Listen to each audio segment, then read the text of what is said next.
Com ventos de mais de 140 quilômetros por hora, o ciclone Idai causou destruição, alagamentos e mortes em Moçambique, Zimbábue e Malawi.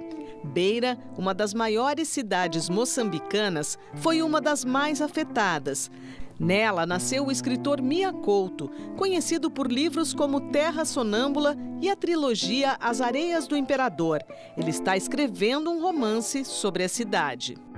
Eu pensava que estava a escrever um livro sobre a minha infância, mas quem leu ainda está no meio, esse livro, me alertou que esse livro não era realmente sobre mim, sobre a minha infância, era sobre a cidade. Era uma espécie de celebração dessa cidade que me trouxe ao colo, que me contou histórias, que não era já um lugar, era uma criatura que vivia dentro de mim. De maneira que eu, depois quando aconteceu aquela tragédia, não é, eu fiquei sem ligação com a cidade, isto é, com os meus amigos, não sabia se eles estavam vivos, se já tinham desaparecido.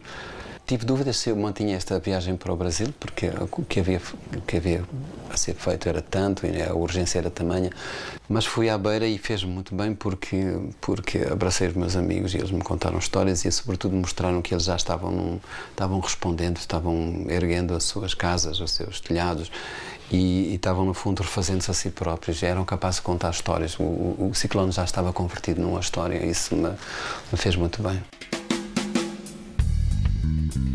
Mia Couto decidiu ajudar os habitantes da Beira por meio da Fundação Fernando Leite Couto, criada em homenagem ao pai dele, poeta que já morreu. Agora vem um momento que é menos espetacular, que as televisões do mundo já não estarão lá para mostrar, mas é o momento da reconstrução. Moçambique teve um golpe que recuou talvez uns 10, 15 anos naquilo que eram as suas conquistas sociais e económicas. É preciso refazer uma área que tem o tamanho de um país como o Luxemburgo, como Portugal, como a Bélgica, não é? Mia Couto, escritor que já atuou como jornalista, é formado em biologia. Ele lembra que os ciclones já ocorriam na sua infância, mas não tem dúvidas da influência das mudanças climáticas e divide as reflexões do parceiro de escrita, o escritor José Eduardo Agualusa.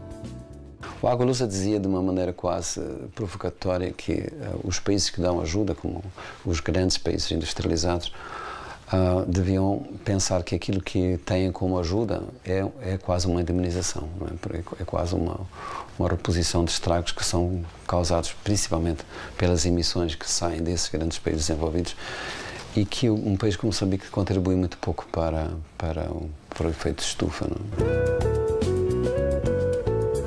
Mia Couto diz que a biologia também nos ajuda no entendimento do outro e na tolerância com o que é diferente. Quanto de nós não é realmente humana, isto é, quanto do nosso corpo é determinado por outros que vivem dentro de nós, que têm outros genes que vivem dentro de nós, mas que somos nós não os trazemos como bactérias, como aquela gente que chama a microfauna e a microflora que vive dentro do nosso corpo. Não é que vivem dentro do nosso corpo, nós somos tudo isso, não é? E isso mostra que a ideia da diversidade, da aceitação da diversidade não é uma coisa que se põe no plano intelectual, que se põe no plano das relações sociais, é uma coisa que está dentro de nós, não é? Sobre as riquezas culturais do seu país, o escritor conta com orgulho que em Moçambique são faladas 25 línguas e que as histórias contadas oralmente têm tanto valor quanto as que estão nos livros. A linguagem também guarda uma curiosidade em relação à natureza. Nenhuma língua em Moçambique tem uma palavra para dizer natureza, que é muito curioso, não é? Isto é, uma entidade tão dentro, tão intrínseca, tão integrada em nós, na relação com o mundo, que ela nunca foi pensada como uma coisa exterior, não é? Como uma coisa distinta, não? E por isso não tem nome, não?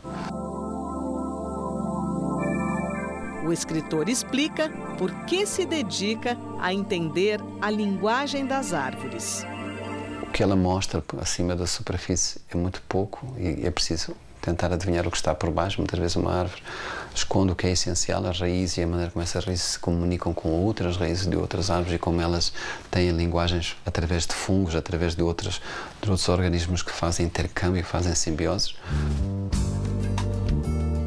todos os dias têm uma lição de eternidade, porque isso que eu vou entendendo numa árvore é a própria vida, e como eu faço parte disso, como eu me integro, isso me faz muito bem para a escrita, não?